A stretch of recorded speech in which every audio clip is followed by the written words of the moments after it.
तर हे दुसरं मोठं लट घाबाड सापडलं हे 20 जणांचं 20 आहेत का 25 आहेत तुम्ही बघा PDF दिलं मी तुम्हाला आता त्यांचे नाव कंपनी महाराष्ट्राला माहिती होऊ द्या ना एकदा कोल्हापूरला माहित होऊ द्या तिथं काय आहे सांगलीला माहित होऊ द्या यवतमाळला वर्ध्यात सुद्धा आहेत हे बोगस निविष्ठावाले माग बघा तुम्ही यवतमाळ का कोणत्या जिल्ह्यामध्ये कापसावर औषध फवारल्यामुळे बऱ्याचशा लोकांचा मृत्यू झाला 18 का काय माणसं गेलती कारण ते जे फवारणीचं औषध होतं त्याच्यात नको तेवढं प्रमाण होतं सुरू करू महाराष्ट्रातील कृषी क्षेत्र अडचणीत असताना याच्यामध्ये सर्वाधिक जास्त निकृष्ट दर्जाची खते बियाणे औषधे आणि कीटकनाशके सूक्ष्म मूलद्रव्ये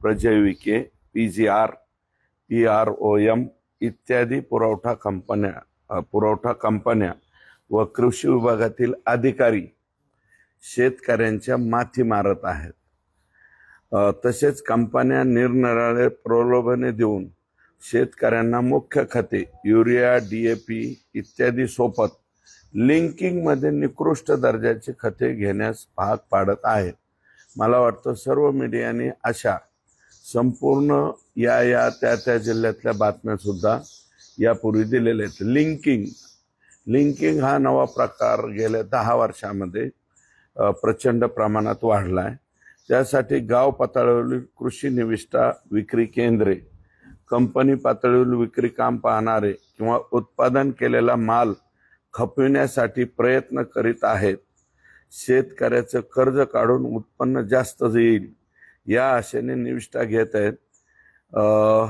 10 वर्षापासून चढत्या क्रमाने बोगस खते बियाणं औषध उत्पादन करणाऱ्या कंपन्यांचं प्रमाण वाढलेलं त्यामुळे शेतकरी वर्गाचा उत्पादन खर्च वाढत आहे हवामान व पावसाच्या अनिश्चिततेमुळे अपेक्षित उत्पादन शेतीमधून मिळत नाही उत्पन्न आल्यानंतर भावामध्येही आता या वर्षी मात्र केंद्र सरकारने बऱ्यापैकी पैसे त्या ठिकाणी दिले निकृष्ट दर्जाच्या खते बियाणे औषध आणि निविष्ठा कंपन्यांवर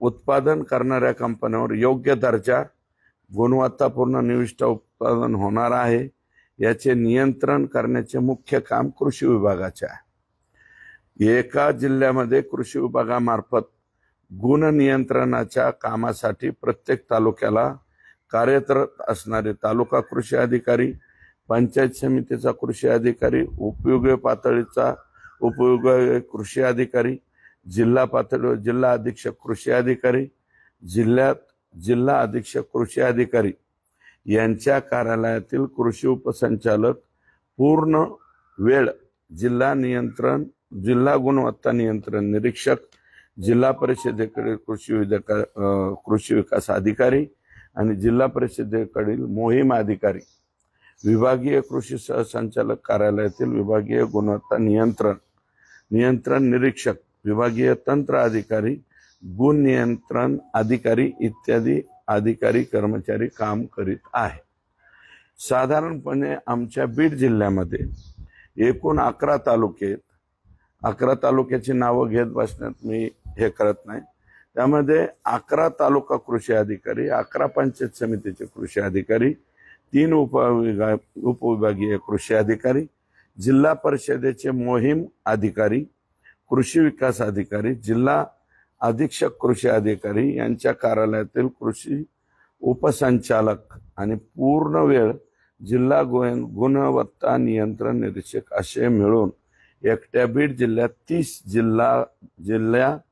30 क्वालिटी कंट्रोल इन्स्पेक्टर म्हणून कार्यरत आहेत म्हणजे बीड मध्ये 30 आहेत आणि विभागीय नियंत्रण कक्षाचे 2 असे 32 क्वालिटी कंट्रोल इन्स्पेक्टर आहेत आता हे काय काम करतायत पुढे बघा या सर्वांनी बदली करिता मंत्री कार्यालयात मोठ्या प्रमाणावर रकमा देऊन बदली करून घेतली असल्याने 3 वर्षात 10 पट रक्कम वसूल करण्याच्या हेतूने कारण 3 वर्ष तो क्वालिटी कंट्रोलर येतोय सर्व क्वालिटी कंट्रोल इन्स्पेक्टर स्वतःचे काम सोडून शेतकऱ्याला पूर्ण निविष्ठा पुरवठा करण्यासाठी निरीक्षण करण्याचे सोडून हप्ते गोळा करण्यामध्ये गुंतलेले दिसतात. विक्री केंद्र तपासणीला गेल्यावर तपासणी फी, नमुना काढल्यास त्याची फी वेगळी असते. या सर्व हप्तेखोरीपणामुळे कृषी निविष्ठा विक्री केंद्राचे मालक शेतकऱ्याला देण्यात येणाऱ्या निविष्ठाच्या किमतीपेक्षा जास्तीचे कमिशन 40% ते 50% मिळविण्याच्या हेतूने बोगस कंपन्यांचा माल खपविण्याकडे त्यांचा कल जास्त असतो. त्यामुळे शेतकऱ्यांना पूर्ण निविष्ठा मिळत नाही.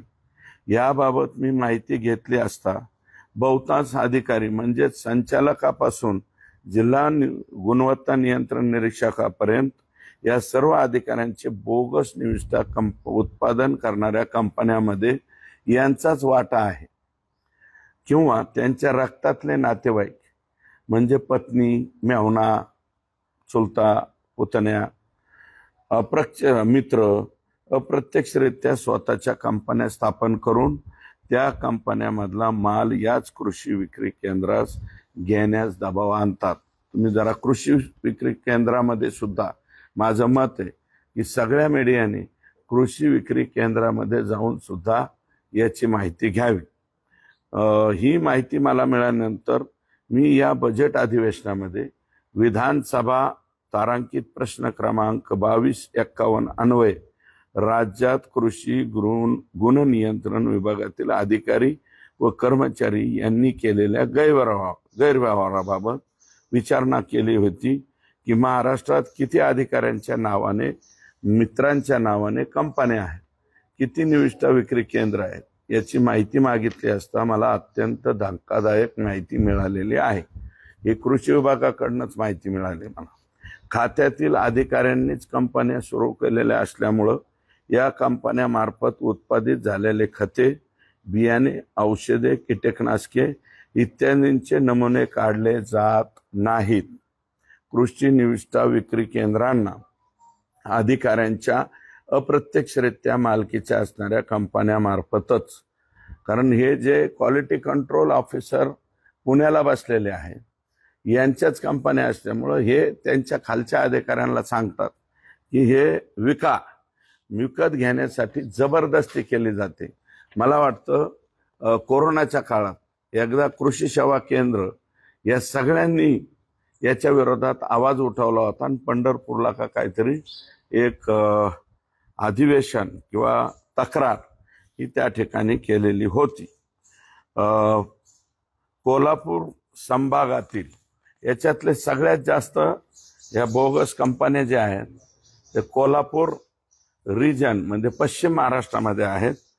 विभागीय कृषी संचालक श्री उमेश पाटील यांनी त्यांच्या पत्नी आणि मुलाच्या नावे Krishi Seva bio organic fertiliser private limited या नावाची कंपनी स्थापन केलेली आहे. महाराष्ट्र राज्यातील माझ्याकडे मंत्रालयातून आलेल्या तक्रारी प्राप्त झाल्यावरून मी काही कंपन्यांची माहिती माझ्या लोकांकडून गोळा केलेली आहे. महाराष्ट्रात कृषी खात्यातील किरण शामराव जाधव हा कृषी आयुक्तालयातील खतांकरता परवाने देणारा अधिकारी व मोठ्या प्रमाणात कंपन्यांकडून रकमा गोळा करणारा म्हणून अत्यंत नामवंत प्रसिद्ध असणारा अधिकारी आहे. या अधिकाऱ्याने G1 ते G2 चा परवाना देताना प्रति घटक 14,000 रुपयाचा दर परवाना देण्यासाठी लावला होता. या अधिकाऱ्याच्या कालावधीत 1500 पेक्षा जास्त कंपन्यांचे परवाने देण्यात आलेले आहेत. या प्रत्येक कंपनीकडून कमीत कमी 15 घटकाकरता परवाने घेण्याची पद्धत असताना जर विचार केला तर या एकूण 1500 पेक्षा जास्त कंपन्यांकडून 14,000 रुपये प्रति घटक असून घटकानुसार प्रति कंपनी 2.25 लाख ते 5 लाख रुपयांचा मलिदा लाटण्यात आलेला आहे. किरण जाधव याच्या कालावधीमध्ये परवाना घेण्यासाठी 3 लाख रुपयापासून 35 लाख रुपयापर्यंत परवान्याचा रेट या किरण जाधवने लावलेला होता. आता हा किरण जाधव किती वर्ष काम करतोय बघा. तत्कालीन कृषी मंत्री श्री धनंजय मुंडे यांना खरेदीमधील भ्रष्टाचार शिकविणारे संचालक श्री दिलीप झेंडे, विकास पाटील यांना किरण जाधव याला नंगा नाच करण्याची मोकळीक दिलेली होती. महाराष्ट्रातून परवाना घेण्यासाठी येणाऱ्या प्रत्येक कंपन्यांचे कलेक्शन या किरण जाधवकडे केले जात होते. किरण जाधव याने गुणवत्ता नियंत्रण निरीक्षक, विभागीय कृषी सहसंचालक कार्यालय ठाणे 7/6/2006 ते 27/10/2009, 3 वर्ष 3 महिने. विभागीय गुणवत्ता नियंत्रण निरीक्षक ठाणे 28/10/2009 ते 19/5/2013, 3 वर्ष 6 महिने. तंत्र अधिकारी निविष्ठा व गुण नियंत्रण 7 ते 8, कृषी आयुक्तालय पुणे 20/5/2013 ते 18/7/2018, 5 वर्ष 2 महिने. म्हणजे एकाच ठिकाणी 5 वर्ष 2 महिने. व 11/8/2020 ते 16/11/2023, 3 वर्ष 3 महिने. गेल्या 15 वर्षापेक्षा जास्त काळ गुणनियंत्रण विभागात काम केले. म्हणजे किरण जाधव याने त्याच्या कृषी विभागातील संपूर्ण सेवेतील निम्मा कालावधी फक्त गुणनियंत्रण अधिकारी म्हणून काम केलेले आहे. आणि त्याच्या कंपन्या तेवढ्या, या 43 कंपन्यांची यादी आहे. यातल्या 11 कंपन्या किरण जाधव आणि त्यांच्या नातेवाईकांशी संबंधित आहे. हा एवढा काय आईन्स्टाईन होता काय? म्हणजे किरण जाधव कदाचित आईन्स्टाईन वाटला का काय यांना कळालं नाही. या व्यक्तीशिवाय सध्या महाराष्ट्रातील खताच्या उत्पादनाचा विक्रीचा व्यवसाय चालू शकत नाही. या किरण जाधवची माहिती मी घेतली. त्यांनी त्याच्या कृषी अदालती कालावधीमध्ये 3,500 कंपन्यांना परवाना दिलेला आहे. म्हणजे प्रत्येक 3 लाख ते 35 लाख आणि 3,500 कंपन्या. तसेच प्रत्येक कंपन्यांचं 2 वर्षातून 1 वेळा नूतनीकरण करावे लागते, हा नियम आहे. आता हा नूतनीकरणाचा कालावधी 5 वर्षाचा झालेला आहे. किरण जाधव हा कृषी आयुक्तालयातील आका आहे आणि ह्या आकाचे आका म्हणजे दिलीप झेंडे व विकास पाटील संचालक आहे. या विभागातील वर उल्लेख केलेले अधिकारी, कर्मचारी स्वतःची खते, बियाणे, कीटकनाशके यासारख्या कृषी उत्पादनांशी संबंधित कंपन्या स्थापन करून चालवत असल्याचे उघड झाले आहे. पुण्यात हडपसर, वडकीनाला तसेच परिसरात नाशिकमधील MIDC, संभाजीनगर MIDC, ठाणे JNPTचा जवळचा एरिया मध्ये अधिकाऱ्यांनी गोडाऊन बांधलेली आहेत. म्हणजे यांनीच गोडाऊन बांधले. हीच गोडाऊन ते 20 ते 30 रुपये स्क्वेअर फीट भाड्याने देत आहे. स्वतःचे गोडाऊन मध्ये या बोगस कंपन्यांचा माल साठवून विक्री करत आहे. अशा प्रकारच्या कृत्यांमुळे केवळ कृषी विभागाची प्रतिष्ठा डागाळली जात नाही, तर शेतकऱ्यांचे आर्थिक नुकसान होत आहे. भ्रष्टाचाराला खतपाणी मिळत आहे. या प्रकरणात प्रिव्हेन्शन ऑफ मनी लॉन्ड्रिंग कायदा 2002 PMLA अंतर्गत हे अधिकारी आणि कर्मचारी दोषी ठरू शकतात. PMLA अंतर्गत, कारण हा काळा पैसा यात गुंतवला आहे. त्याला शासनाची मंजुरी घेतलेली नाही. सरकारी खरेदी प्रक्रियेत स्वतःच्या कंपन्यांना प्राधान्य देण्यासाठी नियमांचे उल्लंघन केले जाते. शेतकऱ्यांची असलेली सबसिडी स्वतःच्या कंपन्यांना मिळवून देण्यासाठी बनावट कागदपत्रांचा वापर होतो. स्वतःच्या कंपन्यांमार्फत निकृष्ट दर्जाची खते पुरवण्याचं आणि शेतकऱ्याचं नुकसान करण्याचं काम होतंय. या व्यवसायातून मिळणारा नफा हा कायदेशीर मार्गाने दाखवला जात नाही, तर तो काळ्या पैशाच्या स्वरूपात जमा केला जातो. या सगळ्या अधिकाऱ्यांनी प्रचंड भ्रष्टाचार करून कित्येक कंपन्यांसोबत भागीदारी करून निकृष्ट निविष्ठांच्या नावावर कित्येक कोटी रुपये भ्रष्टाचारी मार्गाने कमावले आहेत. एकट्या किरण जाधवच्या काळात हजारो परवाने सातारा जिल्ह्यात वाटप केलेले आहेत. त्यात निविष्ठा उत्पादन, निविष्ठा विक्री केंद्रे यांचा समावेश आहे. त्यात स्वतः किरण जाधव यांचे मित्र, नातेवाईक आहेत. आता किरण जाधव सध्या महाराष्ट्र राज्याच्या कशावरती आहे माहिती आहे? दक्षता पथकाचे प्रमुख आहे. म्हणजे 15 वर्ष गुण नियंत्रणात राहिलाय हा भावा, आणि आता दक्षता विभागाचा महाराष्ट्राचा प्रमुख आहे, काम करत. दक्षता पथकात गेल्यावर सुद्धा किरण जाधवने 6 महिन्यात 5 कोटी रुपयांचं कलेक्शन प्रति महिना का काय चालू केलेलं आहे. किरण जाधव नावाच्या अधिकाऱ्याने गुण नियंत्रण विभाग पोखरून काढला आहे. याच किरण जाधवने गजानन तोटे यवतमाळ, साई ॲग्रो बोगस खत उत्पादक, श्री राठी राहणार वर्धा जिल्हा, मायक्रोफ्लेक्स बोगस खत उत्पादक, श्री जोतवानी राहणार वर्धा जिल्हा, ओम ॲग्रो, रुची बायोटेक श्री ठाकूर, श्री शिंदे सर्व बोगस खत उत्पादक इत्यादी महाराष्ट्र कृषी उद्योग विकास महामंडळाचे निविष्ठा पुरवठादार म्हणून परवाना मिळवून दिला. या भ्रष्टाचारी लोकांनी मंत्र्यांपासून तालुका कृषी अधिकाऱ्यापर्यंत टक्केवारी देऊन यांच्या बोगस कंपनीत उत्पादित होणारा बोगस निविष्ठा वाटप करून कोट्यवधी रुपये कमवले. या सर्व लोकांची बँक स्टेटमेंटची माहिती घेतल्यास यांचा सगळा भ्रष्टाचाराने कमवलेला काळा पैसा उघड होईल. आणि कृषी विभागात अधिकाऱ्यांच्या नावाने काय माहिती मिळाली, अधिकारी कंपनी, त्याचं ठिकाण आणि त्याचं या अधिकाऱ्याशी असलेलं नातं. एकच उदाहरण, PDF तयार केली, मी तुम्हाला देतो. एक नाव फक्त मी दाखवतो, पाटील वी क्रू. मला एक सांगा, पुढं कंपनीचे नाव Krishi Seva bio organic fertiliser private limited. Company सुरू कधी झाली? 9/11/2020. कंपनीचा पत्ता कोल्हापूर, हे बघा 808 AP हिरालेज तालुका गांधी गडहिंग्लज कोल्हापूर जिल्हा कोल्हापूर. प्रोपायटरचे नाव साधना उमेश पाटील, दिग्विजय उमेश पाटील, पत्नी व मुलगा. नातं कोण आहे? डायरेक्ट. आता अधिकारीच याच्यात आहे आणि बायकोच्या नावावर कंपनी आहे, मुलाच्या नावावर कंपनी आहे, 2020 पासून काम करतोय आणि हाच अधिकारी त्याच्यात आहे. मग लिंकिंग येणार नाही तर काय होत? किरण जाधवच्या तर 11 कंपन्या आहेत. किरण जाधव, हे बघा, किरण जाधव दक्षता पथक यांची मिरजला कंपनी आहे, वेळापूरला कंपनी आहे, कोल्हापूरला कंपनी आहे. आणि अतुल जाधव, सम्राट जाधव, सुभाष वसंत कराळे मित्र यांचे डीलर.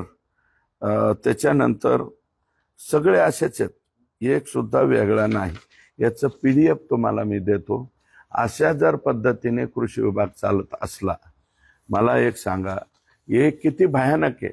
ज्या कृषी विभागामध्ये तुम्ही गुणवत्ता याच्यासाठी आहात, लक्ष ठेवण्यासाठी हे अधिकारी, आणि यांचं मला वाटतं रेट कार्ड सुद्धा मी तुम्हाला मागच्या कालावधीत सांगितलं होतं. एवढाले कोट्यवधी रुपये देऊन तुम्ही लोक तिथं बसता. तुम्हीच बायकांच्या नावावर, मित्राच्या नावावर, पोरांच्या नावावर, अधिकाऱ्यांच्याच मेहुण्याच्या नावावर अशा कंपन्या ज्या केलेल्या आहेत त्याचं संपूर्ण PDF देतो.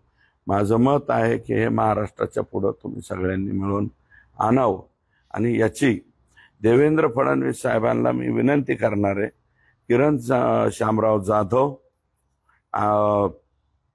हा दक्षता पथकवाला 7 ते 8 म्हणजे 11 कंपन्याचं तर एकटाच मालक आहे. यांनी दिलेले परवाने या कंपन्यांचे प्रशासकीय, तांत्रिक व आर्थिक लेखापरीक्षण करण्यात यावं. या कंपन्यांची विक्री, उल्लेख केलेल्या कंपन्यांची विक्री केंद्रांची तपासणी आयकर विभागामार्फत सखोल तपासण्या करण्यात याव्या. या अधिकाऱ्यांच्या मालमत्तेची उघड चौकशी संचालक लाचलुचपत प्रतिबंधक विभागामार्फत करण्यात यावी. किरण जाधव यांना पुन्हा नियंत्रण कक्षातच, विभागातच कशी पदस्थापना देण्यात आली याची देखील सखोल चौकशी करण्यात यावी.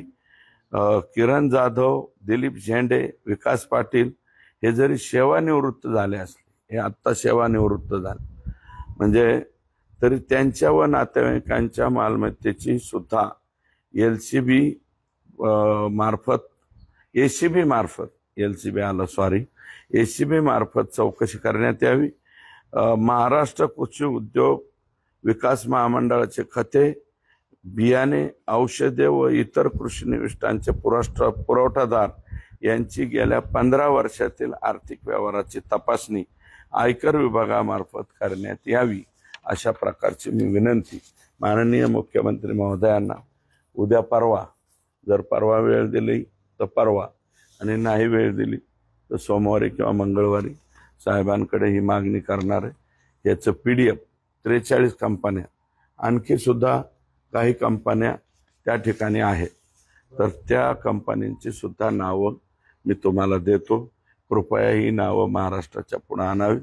आणि मी म्हणतोय त्याच्यात तथ्य यास्तव आहे की तुम्ही आत्ता इथं उठून आष्टीमध्ये जाताना पाटोद्यात जा, बीडमध्ये जा, बीडमधल्या कृषी सेवा केंद्रांना विचारा की हे लोक स्वतःच्या कंपन्यात केलेला माल लिंकिंगसाठी त्यांच्यावर थोपवतात का नाही आणि शेतकऱ्यांना फसवणार। आणि हे किती गंभीर आहे, महाराष्ट्रासारख्या राज्यामध्ये हे होतंय, हे दुर्दैव। 43 कंपन्यामध्ये फार तर हे 30 अधिकारी असते, 30 अधिकाऱ्यांच्या 43 कंपन्या। हे काय ते दिलीप पाटील आणि विकास पाटील 2, मी हे कोणी कृषी मंत्री हो त्याला हे शिकवायला हेच होते ना, कृषी मंत्री कोणी हो, मी एकटं काय धनंजय मुंडेंवर म्हणत नाही, त्याच्या माग पुढं आता नवीन बी आला तर त्यांना रफिक नाईकवाडी सुद्धा आहे ना, तिथं महत्वाचं हे रफिक नाईकवाडी, संजय, ह्याचं 2दा नाव आहे, संजय पाटील आहे, नंदकिशोर राजाराम आहेर आहे, मधुकर चौधरी, भारत रणवरे, किरण जाधव एकटा 11 वेळा आहे, म्हणजे कदाचित हे 25च अधिकारी असतील। 25 अधिकाऱ्यांनीच महाराष्ट्र खाऊन टाकलाय। किरण जाधव यांचा शिष्य बनायचं नाही, किरण जाधवच्या वरच्या आका, किरण जाधव या दोघांचा शिष्य आहे, या दोघं जे पाटील आहेत यांचा शिष्य आहे। मनोज वेताळ आहे 2-3 वेळा, 4 वेळा आहे मनोज कुमार वेताळ, ADO सांगली, आणि हे मेजर कोल्हापूर, पुणे, बरं का, सातारा जिल्ह्यात नाहीत कंपन्या।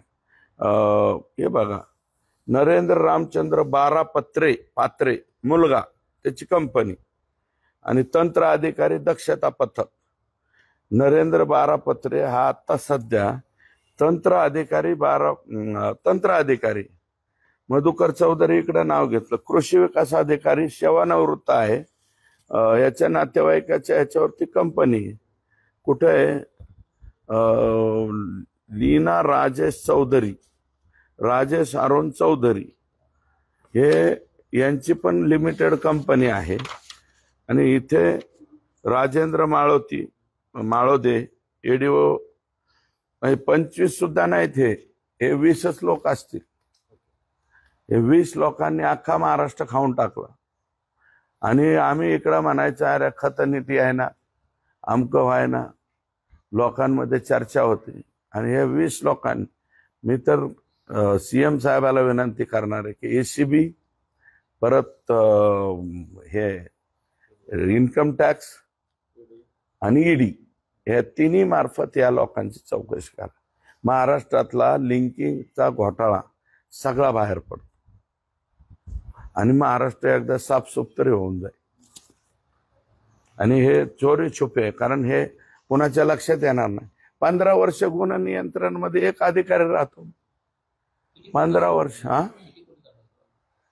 हे हजारो कोटी रुपयाचं आहे ना। शेतात तुम्ही पाहताय का, एका जिल्ह्यात कृषी सेवा केंद्र किती आहेत, 32 अधिकारी तर क्वालिटी कंट्रोलसाठी, हे क्वालिटी कंट्रोलसाठी हिंडतच नाहीत। हे ह्या अधिकाऱ्यांनी ज्या कंपन्या केलेल्या आहेत, कोल्हापूरमध्ये केल्यात, सांगलीमध्ये केल्यात, साताऱ्यात केल्यात, पुण्यात केल्यात, संभाजीनगर, MIDC, मराठवाड्यात इतर कोणत्याच जिल्ह्यात नाही। त्याच्यानंतर ह्यांचेच गोडाऊन कुठं, जिथं हे आहे समुद्राचा कड आहे, तिथं सुद्धा गोडाऊन यांचेच. म्हणजे तिकडून काही मटेरियल बिटेरियल यायचं असेल तर त्यांनी यांच्या गोडाऊन मध्ये ठेवायचं, यांनी बोगस केलेला माल तिकडे पाठवायचा, तिकडून ह्यांनी विष्ठा आल्या अशा दाखवायचं. अरे 20 लोक जर अख्ख्या महाराष्ट्राचे बाप होत असतील तर किती वाईट आहे हा. आणि कृषी विभाग हा सगळ्यात महत्वाचा आहे ना. एक तर हवामानाची अशी परिस्थिती, शेतकरी अडचणीत आहे, त्याला पैसे घ्यायला जे कंपनीचा येतो तर त्याच्याबरोबर हे एवढे पॅकेट घ्या, हे तेवढं पॅकेट घ्या, हे कसं काय होतंय. आणि माझी तुम्हाला विनंती आहे की ही बाब सर्वसामान्य शेतकऱ्यापर्यंत गेले पाहिजे.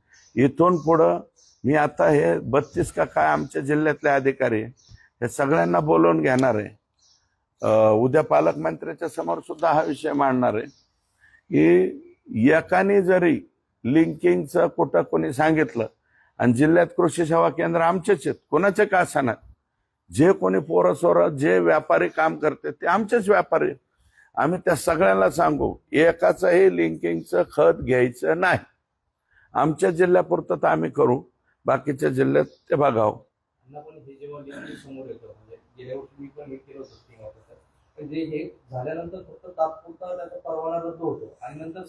रिइन्स्टेट होतो, मग कोण रिइन्स्टेट करणार. हेच 20 बाप आहेत ना, रफिक नाईकवाडी, किरण जाधव, उमेश पाटील, विकास पाटील, आमका पाटील, हे सगळे हेच आहेत ना. हेच तिथं नोकऱ्याला बसलेले, यांच्याच बायकाच्या नावावर ते कंपन्या आहे. त्या कंपन्याकडे अरे MAIDC दाखवलं जातं ह्याला, कृषी महामंडळ, MAIDC स्टँडर्ड नाव दिलं.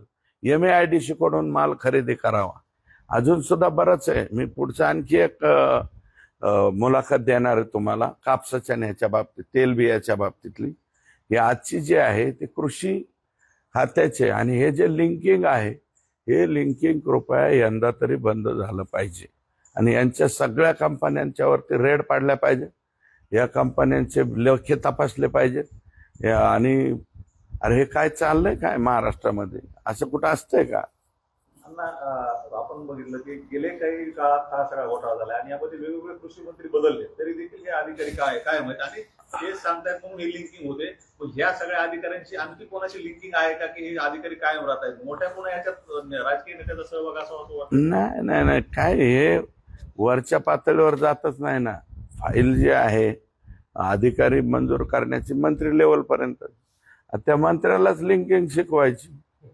सोपं का. मी एकटं धनंजय मुंडेवरती आरोप नाही करत. आज धनंजयांना शिकवलं तसं त्याच्या पाठीमागच्या कृषी मंत्र्यांना यांनी शिकवलं, पुढच्या कृषी मंत्र्याला नवीन आला त्याला लगेच शिकवायचं. कंपनी बायकाच्याच कंपन्या मानल्यावर काय राहिलं. आणि मला सांगा, सरकारमध्ये नोकरी करणाऱ्या माणसाच्या बायकोच्या नावावर कंपनी स्थापन करता येते का. मुळात पहिला प्रश्न हा आहे. ऑफिस ऑफ प्रॉफिट होते नाही बायकोच्या आणि पोरांच्या नावावर तुम्हाला कंपन्या कशा करता येते. काही जणांनी आयडिया वापरली, मित्र वापरले, किरण जाधव, नातेवाईक. शी संपूर्ण मागील 10 ते 15 वर्षामध्ये किमान 5 कृषी मंत्री असते. आता ते कोण आहे ते बघा. सरकार बदललं की तरी बी हे बदलत नाही. मध्ये म्हणजे माग काँग्रेस होतं तरी हे तिथं, फडणवीस साहेब आले तरी हे तिथं, परत आमचं फडणवीस साहेबांना डावलण्यात आलं, आम्ही विरोधात गेलो 2019. उद्धव साहेब आले हे तिथंच, आता परत एकनाथराव शिंदे साहेब आले हे तिथंच. यांच्या बायकान गोडाऊन ह्यांचाच माल. आणि खाली सगळ्या अधिकाऱ्यांना सांगायचं चला, कारण ह्यांच्या नोकऱ्या त्यांच्या हातात आहेत ना. यांच्या बदल्या, यांचे प्रमोशन, यांचं वाटोळं करायचं. हे जी हुजूर वरून सांगायचं. म्हणजे वर सरकार बोले नाही, अधिकारी बोले दल हाले. आणि हे काय आहे की आम्ही जो बदल्यांचा अधिनियम कायदा केला ना, त्याचे फायदे तितके तोटे सुद्धा झालेले ते याच्यातून दिसतंय. 3 वर्ष एखाद्या अधिकाऱ्याने तिथं घेतली, त्याला जर बदललं तर ते लगेच मॅटमध्ये जातो, मॅटमधून स्टे आणतो. आणि आमच्या अधिकारी लोकांना विचारलं कसं काय झालं, ते मॅटमध्ये गेला आणि स्टे आला. अरे सस्पेन्शनला सुद्धा मॅटमध्ये जाऊन स्टे आणते ती.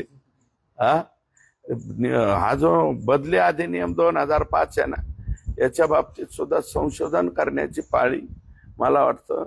काही कायदे काही त्यावेळेस ठीक आहे केले, पण याच्यामध्ये जर भ्रष्टाचारांच्याच फायद्यासाठी ते कायदे होत असतील तर त्या कायद्याला मध्ये सुद्धा बदल करण्याची आवश्यकता आहे असं मान. अहो हे बघा ना तुम्ही, हे हिंमत काय. मी सगळ्यांचे लिस्ट दाखवतो. पत्नी मुलगा स्वतः 1-2 पठ्ठ्यांनी तर स्वतःच कंपनी चालू केली. सरकारमध्ये नोकरीला तोच 3 आहेत हे, आर्यन पाटील, चव्हाण आणि विजय कुंभार. आणि सत्यजित जितेंद्र शिंदे हा किरण जाधवचा नातेवाईक. तुमच्या आज लक्षात आलं, या अगोदर का नाही आलं? नाही मी स्वतः हे बघा आता ऐका आता माझ्या बाबतीमध्ये लक्षात येण्याचं कारण, मी याचा तारांकित विधानसभा तारांकित प्रश्न क्रमांक 2251 केला होता आत्ताच्या अधिवेशनात कळाला. मग मी त्यांची माहिती विचारल्यावर हे आलं. माहिती आहे, हे आहे माहिती.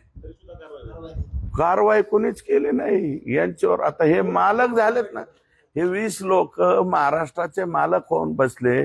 गेल्या 10-15 वर्षापासून यांचा नंगानाच चालू आहे. अरे हे कोणता डान्स आहे हा? हे कोणता प्रकार आहे? हे असं करता येतं का? स्वतः कंपन्या स्थापन करता येतात का? बायकांच्या नावावर, मुलांच्या नावावर, मित्रांच्या नावावर, नातेवाईकाच्या नावावर कंपन्या स्थापन करता येतात का? अरे तुमचं काम काय? कंट्रोल हे ठेवायचं शेतीवरती आणि निविष्ठा म्हणजे जे खतं, बियाणं, कीटकनाशक शेतकऱ्याला जातात, त्यांचा दर्जा ते व्यवस्थित जातात का? ह्यासाठीच आमच्या टॅक्समधून, आमच्या गरिबाच्या लोकांच्या टॅक्समधून गेलेला पैसा तुम्हाला पगार देतो ना. पगारावर थांबा ना. तुमची पगारावर थांबण्याची मानसिकता नाहीये. याला सगळ्यांचे जर आता एसीबी चौकशी, ईडीची चौकशी आणि अर्थ खात्याकडून यांची जर चौकशी झाली तर हे गबर झालेले असणार आहेत. मला वाटतं शोले मधल्या गब्बर सिंग पेक्षा कितीतरी मोठे गब्बर सिंग झालेले असणार. ओके.